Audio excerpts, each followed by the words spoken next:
Welcome to Fourth and Inches. I'm Nate Smith. I'm Jordan D'Souza. And I'm Cree.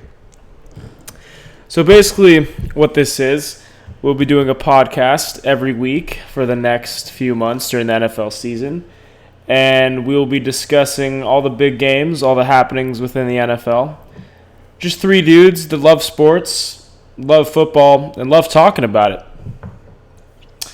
To kick things off, the 10 a.m. games from last Sunday, we had the Green Bay Packers and the Jacksonville Jaguars.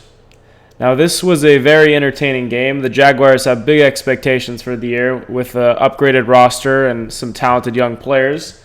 And the Packers, obviously, have been good for a long time. What did you guys think about that game? I mean, honestly, it was as close as I thought it was going to be. The Jaguars had a great offseason. They greatly improved through the draft. They had some big signings on the defensive end, and I was very pleased to see how much they hung in there with the Packers. But I just think when it comes down to it, you've got the best quarterback in the NFL, and Aaron Rodgers. Excuse me. And I just think he really showed it this game. You know, one of the best quarterbacks in the NFL, and Rodgers, of course. But yeah, I mean, I thought it was a great game to watch. I was expecting a little bit more out of Bortles to come out, but I think, you know, once he gets into midseason form, I think he'll be a lot better. But, I mean, yeah, Rodgers was just unbelievable, as he usually is. I mean, threw for 2 touchdowns, ran for another. So just his ability to throw when under pressure with guys hanging all over him and stuff is what makes him one of the best. And so the Packers did what pretty much I expected them to do, and it was an enjoyable game from that standpoint. Yeah, I agree. Obviously, it looks like Bortles struggled a little bit throwing the ball. He did have 320 yards, but only with 1 touchdown. The Packers' defense has always been interesting. You know, they don't have great numbers, but they always seem to get the job done enough to let Rodgers take the helm and lead them to victory. People were pretty high on Eddie Lacy coming into this year. Apparently, he lost a lot of weight in the offseason, but looking at his stat line, 14 carries for 61 yards, that kind of seems like the pedestrian Lacy we've been seeing the past couple years. He was really good his rookie year, but I think he's been declining ever since. For Jacksonville, Robinson had 72 yards receiving. He had some incredible catches during the game. Not a huge stat line from him, but with the final score 27-23, the Packers took care of business on their home turf, proving that they're still one of the best teams in the league. The next game we'd like to discuss was the San Diego Chargers at the Kansas City Chiefs. This was an absolutely wild finish, went into overtime. Chiefs ended up winning by a score of 33-27. But wow, a lot of things happened during this one. What's your guys' take on it? I mean, you looked at the first half and the first quarter, and really up to the second quarter came by, and it was almost like the Chiefs forgot that they were playing football. I mean, the Chargers just got out to a huge lead, and I don't really think the Chargers should ever get out to a huge lead against a team like a Chiefs. But then the second half, that happened, and then Alex Smith just went into beast mode, as Alex Smith does. Andy Reid must have said something to him at halftime to get those juices flowing, because man, he was a man possessed out there. He was running, he was throwing, he was doing everything for him, and eventually the Chiefs ended up winning that game. I don't know like what else to really say about this one besides it's classic Chargers football, and I just really think they want to move. Yeah, I mean, I think a big part of this game it's not understated because obviously it's a huge thing, but Keenan Allen going out, I think during the second quarter is when his injury was, but with that brutal knee injury, obviously you knew it was bad right away. They right away said it was probably the ACL, and he was crying on the stretcher and whatnot, so that probably took a lot out of the Chargers team to see their boy go down like that, and to give up a 21-point lead. I mean, there's only a few teams in the NFL that can do that, but the Chargers are definitely one of them, and they showed that again this week. And Alex Smith was just, you know, he's the best game manager of all time, you know, in my opinion. So he's definitely up there. Yeah. I mean, and he did it again this week. He's just spectacular. And, I mean, it was an exciting game between two, you know, mildly exciting teams. So I guess we got a good one out of this. Yeah, I mean, they gave up a huge lead, which is, like, really hard to do. So I guess from the positive note, they did something that most teams couldn't. So I guess coming out of this one, they said, wow, we've done something we haven't done before. So we can go home and pat ourselves on the back for that one. That's just my take, though. I mean, in like a positive light, the Chargers are really good at finding ways to lose games. So if they can like build on that and maybe find ways to also win games, then maybe they'll go like 500. It seems like they're always like reinventing the wheel on like how they could lose. I mean, they were winning at first, but then Philip Rivers said, "All right, time to put the wheels back on the wagon. Let's start losing this game." And then boom, beast mode. They might have gotten a little nervous. They were like, "Wait, we're winning this game, and it's halftime. We gotta stop this. Let's take out our best receiver. Let's stop playing defense, and let's just find a way to lose." Yeah, and they saw Keenan Allen go down a little bit of injury-prone receiver. They see him crying on the stretcher. They say, "Wow, that's a big crybaby. Like, why is he complaining so much? What's going on with that? We're winning." And then it just went all downhill. So team morale. Yeah, it was a pretty crazy finish to this one. I mean, I'm pretty sure the Chargers were up by 21 points at one point. So to blow that kind of lead in the NFL is quite the feat. Alex Smith ended with 48 passing attempts. So after halftime, Andy Reid, "Listen, Alex, we're going to the air." Not really known for his arm strength or passing ability, but hey, 363 yards and 2 touchdowns. That's a solid day. And how about Spencer Ware? For those of you out there who picked up Jamal Charles for your fantasy team, he missed the first week, still not completely healthy. Spencer Ware had himself a day. 11 carries, 70 yards on the ground, 7 receptions, 129 yards in the air. Over 200 total yards. That is a nice day right there. Travis Kelce had a pretty good day himself, 74 yards, nothing too crazy. But yeah, the Chiefs, wow, they really came back in this one. You might play a little bit to home field advantage there at Arrowhead. But wow, I mean, what a win to come all the way back and finish it in overtime. So is it safe to say that the Jamal Charles era is over in Kansas City at this point? No, I don't think it's safe to say. Or is that just too hot of a take? I think that's a pretty hot take. I think Ware benefited from a pretty bad Chargers defense. And there's no way that Charles doesn't start when he gets back. I mean, he's just absolutely electric.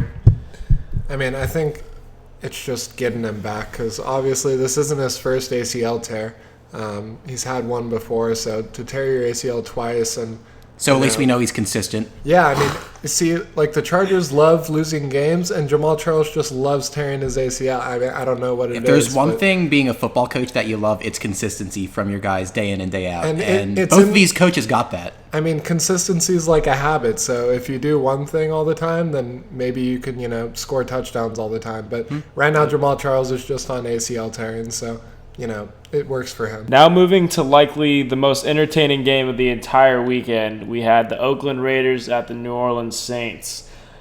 Another game that could have gone to overtime, but didn't because of a ballsy play call. My man Del Rio goes for 2 after only needing a PAT to tie late in the fourth quarter. What do we think of the move? Ballsy call indeed. We should start calling him Jack. No, I'm not that happy to see you. That's just how it looks. Normally, Del Rio. I mean, what a play call to go for it on 2, down 1 in the fourth quarter. He said, "We're either winning or we're going home," and he just really went for it. You gotta really credit the guy. He just knows his roster. He knew what his team is capable of, and he just really took a shot there. And obviously, it paid off. But some things you got to look at here. Derek Carr, 319 yards, 1 touchdown, had a great game. It seems him and then the combination of Amari Cooper and Michael Crabtree is definitely here to stay. So it's great to see them pull out with that win. What do we think about the call itself, though? Like, do you guys think that was a smart decision, or would you rather see him kick the PAT? I personally don't think it was a smart decision. I would probably kick the extra point myself, but then again, I'm not Jack Del Rio, so that's just my opinion.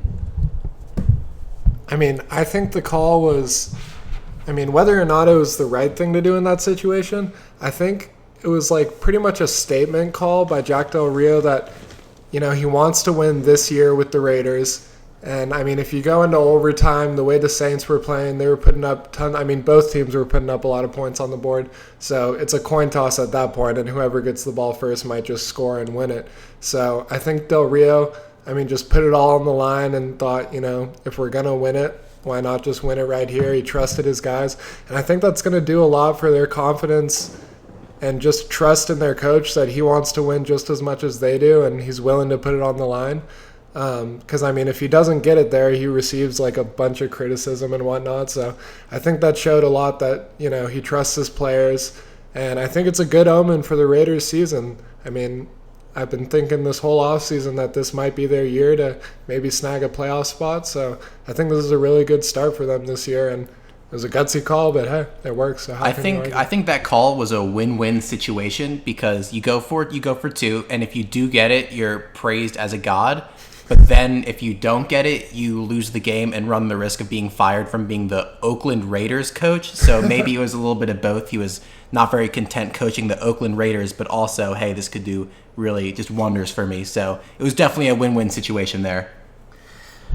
Yeah, for me personally, I actually like the call a lot because just looking at the game, very back and forth, shootout. No defense could stop the other one. Surprisingly, because the Raiders upgraded a lot on defense. They got linebacker Bruce Irvin from Seattle, Sean Smith, the corner from the Chiefs. They got Reggie Nelson, the safety from the Bengals. So you thought they might be able to play a little bit of defense, and I think they will this year. But, I mean, the Saints at home offensively are extremely tough to stop. Brandon Cooks had himself a monster day. 2 touchdowns. I believe he had, 143 yards receiving? Wow, that's quite the day. Willie Snead with 172 yards receiving. But back to the call. I like it because the game was so back and forth. Late in the fourth quarter, they had the momentum. All they needed was a PAT to tie. I like the call because, like you guys kind of said before, you either win right there or you lose. Because I think whoever gets the ball first in overtime is going to win the game because no defense showed any signs of stopping the opposing offense. So I think he figured, why take that chance? Let's just end this thing right here, either for good or for bad. Drew up a pretty good play. Crabtree made a nice catch. I think the Raiders are going to win some games this year. They're going to be a threat in the AFC West for sure. They might even win that division. I mean, obviously the Broncos are still a very good team. Chiefs are pretty good too, so it'll be interesting. But that division race will be down to the wire in my book. Moving on to the afternoon games. I am sad to report that my Dallas Cowboys dropped their first game, 20-19 to the New York Giants. They really didn't play all that bad. Dak Prescott, not the most impressive stat line, but for those of you who watched the game, they obviously didn't really open up the playbook to him. All of his throws were pretty much checkdowns or short throws, and that's not going to get it done against a Giant offense that can put up some points. Even though they only scored 20, the Cowboys struggled mightily in the red zone, and just like last year, played some really poor, untimely defense. Ezekiel Elliott was not very impressive, only 20 carries for 51 yards. So, what do you guys think of this game? I mean, I definitely agree with you. The Dallas Cowboys played well enough where they put themselves in a situation to win, and I definitely think they could have and should have won the game. But, I mean, if you just look at Dak Prescott, it was his first career start. He didn't do horrible. I mean, Ezekiel Elliott, his first career start also. So there's definitely a lot of young promise on that roster, but it'd be interesting to see how Dak Prescott kind of progresses through this season and to see how long Tony Romo is going to be out for, because obviously he's a huge factor in that offense. Yeah, I mean, early on, Dak Prescott was doing really well just getting the Cowboys down the field, and his first 3 drives, they got points out of it, but they were all field goals. So, I mean, I think that's a big thing for the Cowboys offense going forward is when they get down into the red zone, trying to finish drives more because, I mean, putting 3 on the board is great and all, and it's points, but you definitely want to finish a few of those and put the ball into the end zone. So I don't know if they're playing a little conservative just because it was Prescott's first start. They didn't want him, chucking the ball all over the place down in the red zone. But I think going forward, they're going to have to try to put the ball in the end zone if they want to win these close games. And then obviously Terrence Williams at the end, I mean, that was just the most boneheaded play I saw all weekend.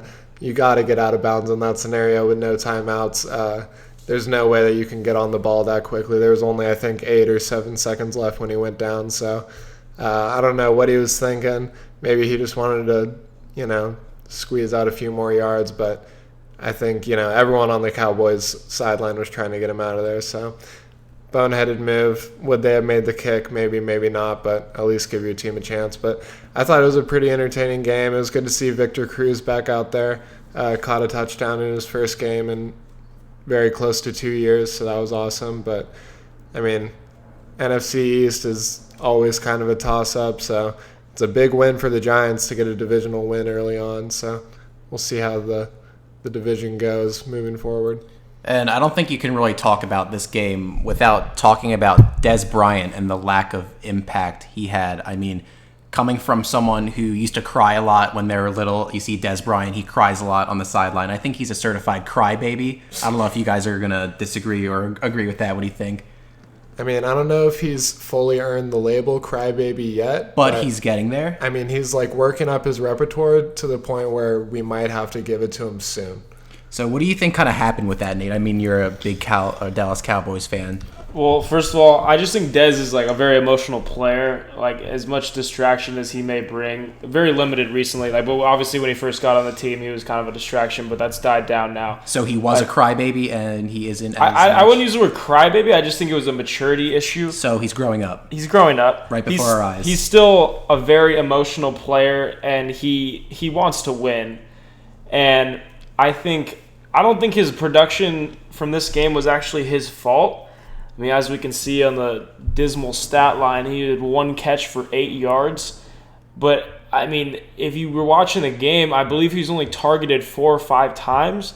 I don't know how that happens. I mean, I think most people would agree that he's a top 5 receiver in the league. He missed most of last year with an injury. He didn't show up to training camp. He was out of shape. I mean, he has big expectations for this year, and I understand his starting quarterback, Tony Romo, was not present. But, I mean, come on, Scott Linehan, offensive coordinator. Let's dial up some plays for Dez. I mean, geez, the dude is a human highlight reel. Just give him some bubble screens. Give him some quick slants. They really didn't even look his way. He had 1 jump ball in the end zone, which he caught at first and then seemed to lose possession on the way down. But, I mean, that was the only time he was really involved in the offense. And for the Cowboys moving forward, Prescott starting for another 5 weeks most likely, you got to find 88. I mean, he's got great hands, great playmaking ability. I just don't understand. I mean, definitely. I mean, obviously he didn't do much last year because of the injury, and then you would have kind of expect him to come in here and kind of show out and show what he's done, but he only comes up with 1 reception. So, is it safe to say that the Dez Bryant era in Dallas is coming to an end? I mean, just looking at the stats, I see Blaine Gabbert has just as many receptions as Dez Bryant, and so does Jimmy Garoppolo, who I guess he could just do it all. He's the jack of all trades, if you would say. So, I mean, I just think that the Dez Bryant era is coming to a close in Dallas. I don't think I would go that far quite yet. Okay. But, I mean, Dak Prescott did throw the ball 45 times, and I think Dez was only 4 or 5 of those targets. So, I mean, that's just – you can't throw, 1/9 of your passes to Dez. It's got to be, at least half, in my opinion. So they got to get him more targets. It's not like, the Giants have any crazy, secondary that was all over him. I mean, they've got Janoris Jenkins. He's a good cornerback, but I think Dez should be, at least a 8 or 10 target a game guy. And so maybe Dak just doesn't trust him fully yet, but I see no reason not to, because if you put the ball up, he's going to go jump and get it. I thought it was pretty encouraging to see him go get that jump ball just because he had the foot injury. So seeing him, actually leap up and make a play on a ball is a good sign if you're a Cowboys fan, showing that he can still do all the things that, we saw him do in years previous. So. Yeah, I would heavily disagree with the notion that the Dez era is over. I'd like to think that he's just entering his prime. But, I mean, there's only so much he himself can control. If he's not getting thrown the ball, I mean, he can't throw it to himself. I think that's on the Cowboys organization. It's on play calling. That's on coaching. Jerry Jones has got to go down there and say something if they're not figuring it out. I mean, it's not rocket science. You don't have to be a football fan to understand that your best player should be getting the ball. So I look for Dez Bryant to be pretty involved in the offense next week. A lot more heavy dosage this week against the Redskins. So we'll see. The nightcap on Sunday was quite the contest. We had the New England Patriots without Gronk, without Brady, against the Arizona Cardinals. Both these teams are supposed to be Super Bowl contenders, both playoff teams last year. Interesting finish. Chandler Catanzaro missed a game-winning opportunity. The snap was awful, and I think that's why he missed it. It threw off the timing. But still, if you're the Cardinals, I don't know how you lose this game. I mean, the Patriots don't have Gronk. They don't have Brady. They're two best players. So what did the Patriots do right? I mean, you just got to start off by just talking about Garoppolo. I mean, he had a fantastic game, 264 yards, 1 touchdown. It just kind of seems like that. I mean, he played fantastic, but it seems like the Cardinals kind of beat themselves more than the Patriots won this game. You got to give the Patriots all the credit in the world, but there's no way that if you're the Cardinals, your home opener, obviously home field advantage, you have more talent than this team as of now because they're without Brady and Gronk, and you just lose the game. It's kind of a little embarrassing, to be honest.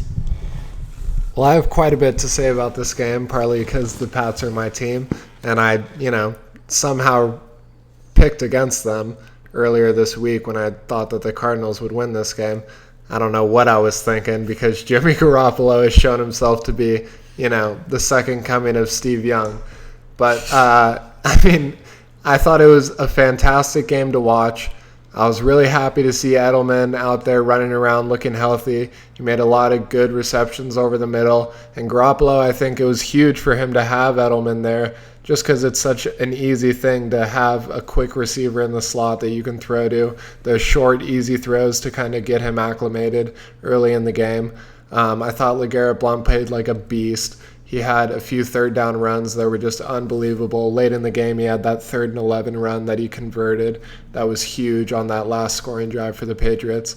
And I think the biggest thing for the Patriots from a defensive perspective was that they stopped the really deep passing offense of the Cardinals. I mean, the Cardinals did some things on offense. Carson Palmer played pretty well. Larry Fitzgerald, he's a Hall of Famer, no doubt, and he played well. But those deep passes that the Cardinals were known for last year to Fitz, Michael Floyd, John Brown, really stretching the field and getting the defense on their heels, they weren't really able to do that much in this game.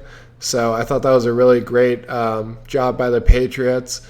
Belichick and fucking defensive coordinator for the Patriots. Their scheme was really great coming into this game. David Johnson did pretty well on the ground also, but I think it was just a survival game for the Patriots. They had some good long drives where they, did what they needed to do, put up points early, and then, as the game went on, they could only get field goals out of a few of those late drives. But by that point, they had just taken enough time off the clock, and really, the Cardinals just ran out of time and ended up having to, take a field goal try that they missed, and the Patriots won the game. So it's huge for the Patriots to get this 1-0 start because you want to obviously start off as good as you can before Brady comes back. So 1-0, and they've got a few games coming up at home before Brady comes back. So it's a great sign for the Patriots. Yeah, I think this is a pretty scary win for New England and for the rest of the NFL. They go into probably a top 5 preseason team's house, win without their starting quarterback and best offensive player in Gronk. Bill Belichick, obviously the best coach out right now in the discussion for greatest of all time. The Patriots might just be poised for another championship run, as much as I hate to say that. They just know how to win games. It's, some teams, some coaches just find a way to win games, and the Patriots have done that for over a decade. And so I think this is a huge statement to the rest of the league that they're coming for blood. And with Brady coming back, was it week 5? Yeah, Brady coming back in week 5, pissed off about his suspension. That is a scary team that I would not want to see in January and February. So that'll definitely be interesting to see how that plays out. I think they're making a deep run, possibly another championship. And the last game on the slate was the second game of the Monday night doubleheader. The Steelers-Redskins was a blowout. Also was LA and San Fran, but we're going to talk about LA for a minute. The Los Angeles Rams lost 28-0 to the 49ers. And I just think that's insane because the Niners are good by no means, easily a bottom 5 team in the league. And after seeing Hard Knocks, naturally everyone gets a little bit hyped up about whoever's on Hard Knocks. You didn't expect a goose egg from the Rams against, yes, a good Niners defense. They are good. But, I mean, come on. 28-0, just utter domination. Case Keenum looked like he might be blind. He might be. Well, You don't know. that man is not good at football. So, what do we got here, guys? I think it's safe to say after years of being deprived that football is finally back in Los Angeles. So let's just, yes, it's finally back. But on a more serious note, I'm going to take a look at the stats and I'm going to analyze this game quickly. And I'm no football genius by any means, but if you just take a look at what went wrong for the Rams, they scored 0 points. And then you take a look at the Niners and they scored 28, which is 28 more points than 0. So I think that is kind of sums it up, at least from my perspective, that they just didn't put up as many points as the Niners. I don't know how many different ways I could say that, but I just think that's kind of what went wrong. But on a positive, the punter did get in a lot of work, so he got in a lot of practice. So he's definitely going to be sharp next week.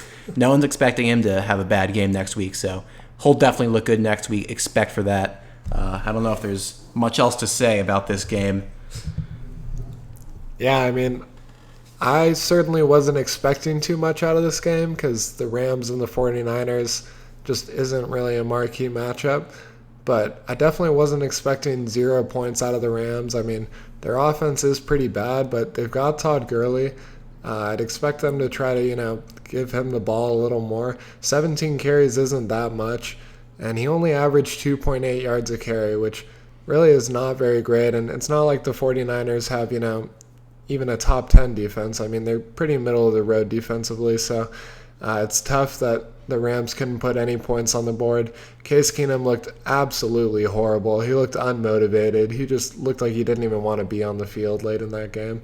And I can't really blame him because he's not good at football. So I don't like doing things that I'm not good at, so... who does? I'd assume that he kind of just wanted to get out of there at that point. 17 of 35 for 130 yards, no touchdowns. I think he had 2 interceptions, so that's just a brutal day. And a few of his passes, he just looked like he wasn't even trying to complete it. He just wanted to go 3 and out every time and...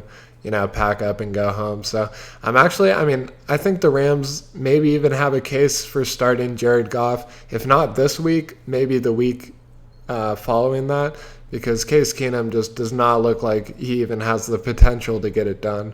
So why not take a chance with, your number 1 overall pick? I think it would be, a good thing for LA because everyone in LA wants to see, the California kid Jared Goff get out there and do his thing. So I'd look for that to happen, sometime in the next few weeks.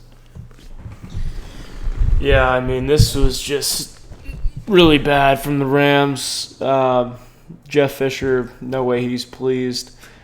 Interesting note, though, Todd Gurley, widely considered probably the 3rd best running back in football besides Peterson and Bell, and he's only been in the league. This is his 2nd year, just had his rookie year.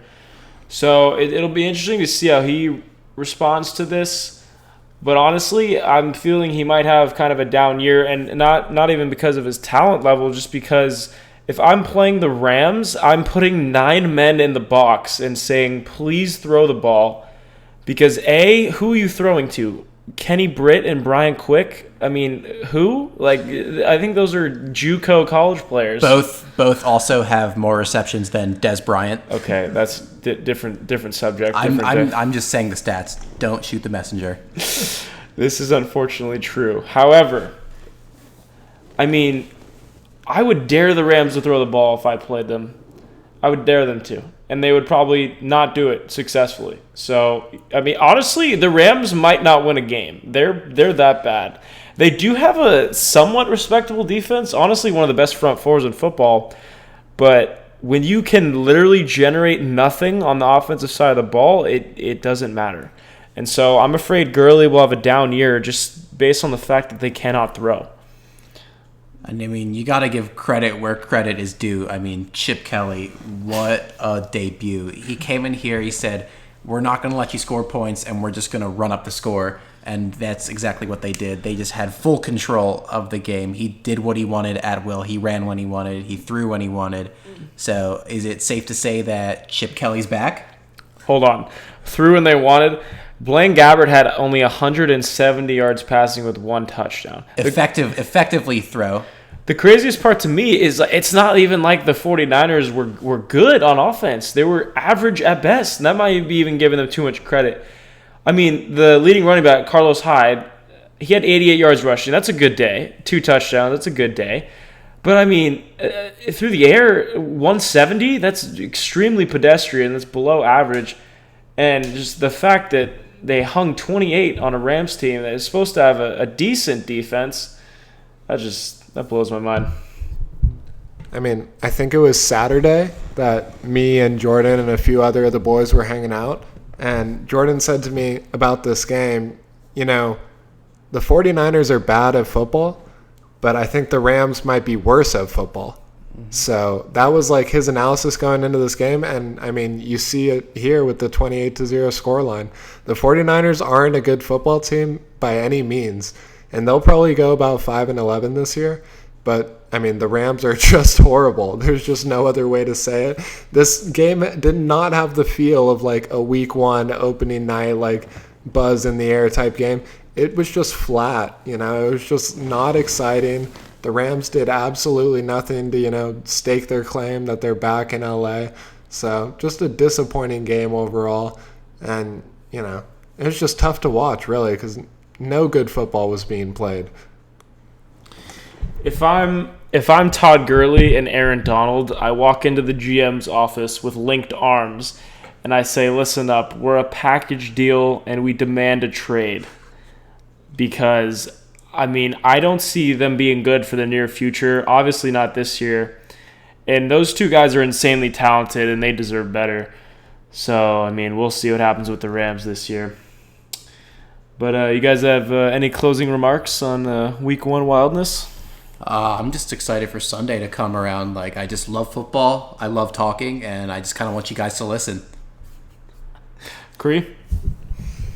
I mean, yeah, like football is one thing that I love, and then talking with the boys is another separate thing that I love. So being able to mix them here on the podcast is just something that I really enjoy. And, it's a painfully long 2 or 3 days until, that Thursday night game. But, we get through it somehow, and then we're back at it on the couch, where we belong, watching the games and, putting in our takes. So very excited. It's official, folks. Football is back. We had a great time. We hope you had a great time. We'll see you next week on 4th and Inches.